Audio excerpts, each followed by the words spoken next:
Je m'appelle Yanis, j'ai 23 ans. J'adore tout ce qui est le manga, j'adore le shonen, aussi un peu de shoujo. Il faut bien mettre un peu d'histoire d'amour dans nos cœurs. Et voilà.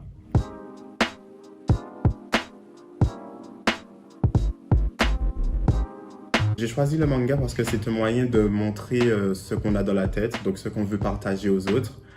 C'est aussi un moyen de partager aux autres notre façon de penser. Notre humeur aussi, ce qu'on n'aime pas, ce qu'on souhaite critiquer aussi dans la société ou dans la vie de tous les jours. Et aussi, c'est un moyen, je trouve, de décompresser. Donc, si on ne peut pas dire des choses, ben, autant le dessiner.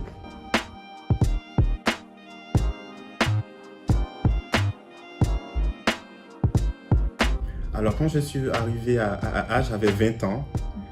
J'ai déjà 23 ans, ça passe ultra vite. Mais j'avais 20 ans et j'étais toujours un gamin dans ma tête et je vois vraiment l'évolution, pas en fonction de l'âge, mais en fonction de la psychologie.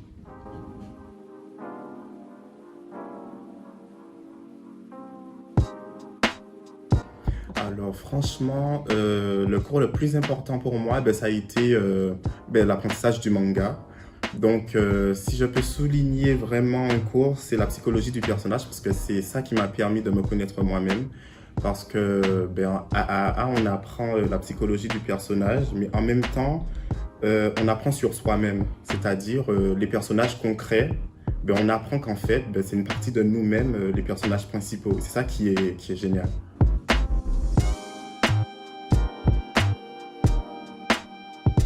Alors mon univers, ben, c'est toujours, ben, on m'a toujours dit que ça ressemble à de la fantaisie, mais qu'il y a du quotidien dedans. Comme si je mets vraiment une histoire qui aurait pu se passer dans la vie réelle, mais que je la transforme en fantaisie. Bon, je pense qu'on appelle ça la fantaisie, mais mon univers, c'est vraiment du shonen fantasy.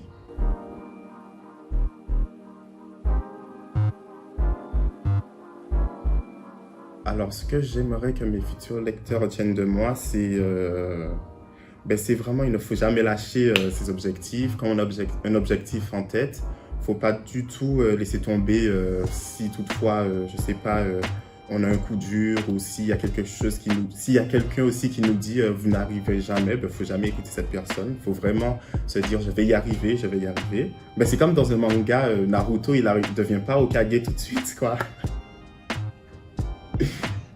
Donc voilà. Donc quand on a un objectif, il faut se le mettre en tête. Il faut se dire, bon, pour que j'ai cet objectif, il faut que je fasse ça. Et même si j'ai des bâtons dans les roues, il faut que je continue et ça va y arriver. Voilà, les efforts payent toujours. On n'a pas bâti Paris en un jour.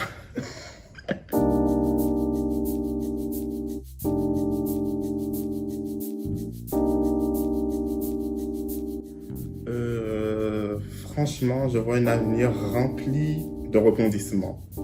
Donc, c'est-à-dire positivement, je ne vais pas parler négativement parce que je suis quelqu'un de très positif, mais je me vois vraiment échelonner, travailler pour devenir mangaka.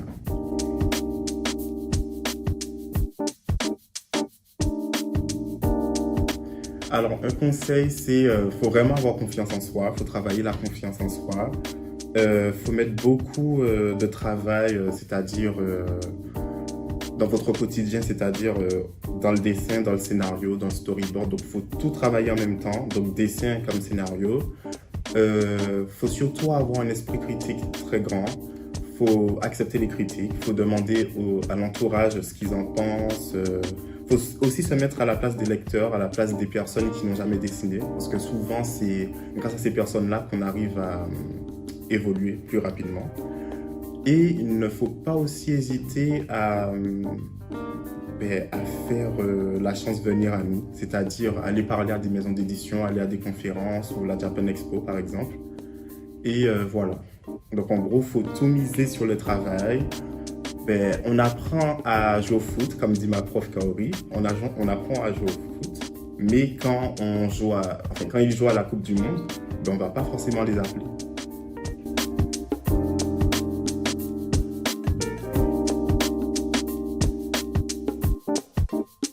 Alors, un conseil que j'aimerais donner aux futurs élèves ou potentiellement ceux qui veulent devenir mangaka, c'est il faut s'assumer soi-même. Je pense que c'est c'est vraiment important dans la vie.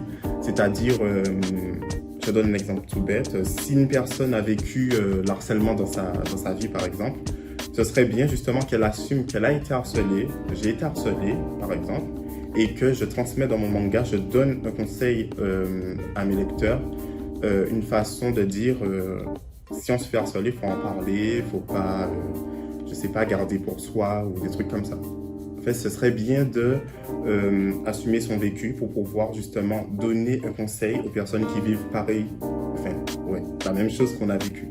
Voilà. Je pense que c'est une bonne avancée déjà. Voilà.